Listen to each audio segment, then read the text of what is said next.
বাবা, একটা কথা ছিল। কি কথা? আমার ভাই জিম করতে আসবে, ভর্তি লিবা। কেন নেবো না? নিয়ে আসবি ওকে, কালকে নিয়ে আসবি।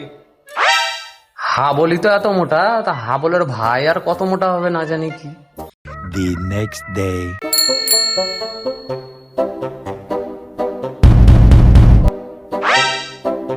কি বে?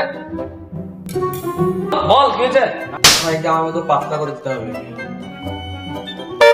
কোনো অসুবিধা নাই, চল।